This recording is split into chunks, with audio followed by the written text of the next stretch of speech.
Caché derrière le panneau arrière de l'armoire en acajou d'un homme décédé, se trouvait un escalier étroit qui n'aurait jamais dû exister. Aucun plan de la maison ne le mentionnait. Aucun entrepreneur n'avait été engagé pour le construire. Et au sommet de ces marches, dissimulé sous une planche du sol dans une pièce scellée dont personne ne connaissait l'existence, se trouvait un document qui allait déchirer toute une famille. Abonne-toi pour ne rater aucune nouvelle histoire. Lucas Wallace avait 34 ans et n'avait pas parlé à son jeune frère Ethan depuis presque 2 ans lorsque leur père est décédé. Leur dispute ne venait pas d'eux-mêmes, mais de leur mère, Diane, qui avait divorcé de leur père, Richard, lors d'une séparation très difficile 11 ans plus tôt. Ethan avait pris le parti de Diane. Lucas celui de Richard. La famille s'était divisée en deux, sans retour en arrière. Richard Wallace avait construit un petit empire immobilier sur 3 décennies. Centres commerciaux, immeubles d'appartements, terrains commerciaux répartis sur 2 États. Rien de spectaculaire, mais tout était rentable. Lorsqu'il est décédé subitement d'une crise cardiaque à 61 ans, sa fortune était estimée à un peu plus de 7 millions de dollars. Le testament validé par le tribunal léguait tout à Diane. Chaque propriété, chaque compte, chaque actif. Lucas était sous le choc. Son père détestait Diane depuis leur divorce. Il lui avait répété plusieurs fois qu'elle n'aurait rien.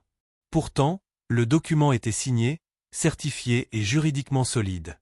Lucas engagea un avocat pour contester. Mais après examen, celui-ci confirma qu'il n'y avait rien à contester. Une semaine après la validation du testament, Ethan appela Lucas pour la première fois depuis 2 ans. Sa voix était différente. Il doutait lui aussi. Leur père lui avait déjà dit vouloir tenir Diane éloignée de son argent. Ils décidèrent de se retrouver dans la maison familiale dans l'État de New York. La maison devait être vendue aux enchères dans 6 semaines. Ils avaient peu de temps pour examiner les affaires de leur père.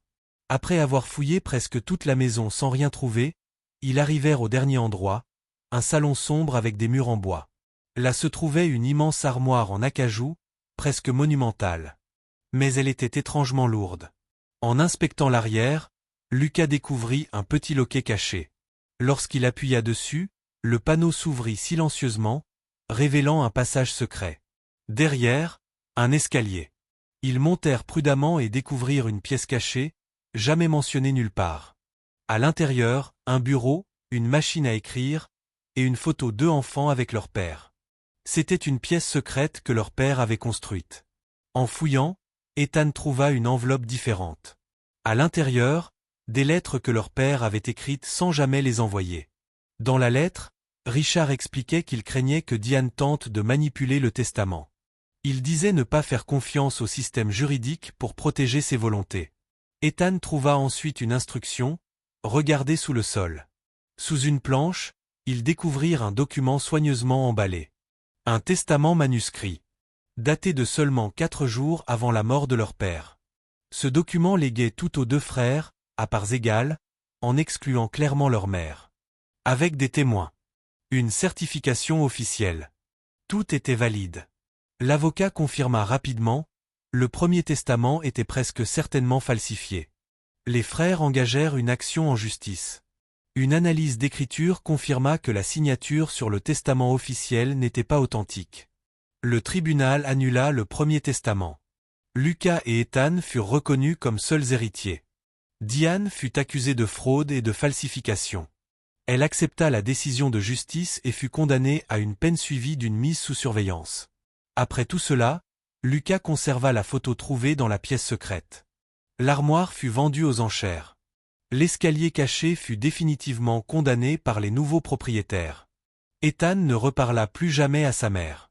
Un jour, il dit à son frère qu'il aurait préféré que leur père leur révèle ce secret de son vivant. Lucas répondit simplement. Peut-être que certaines vérités doivent être découvertes, pas racontées. Depuis, les 2 frères restèrent en contact.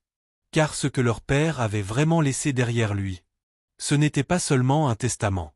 C'était une raison pour que ses fils se retrouvent à nouveau. La mère était-elle coupable? Oui ou non? Partagez votre avis dans les commentaires.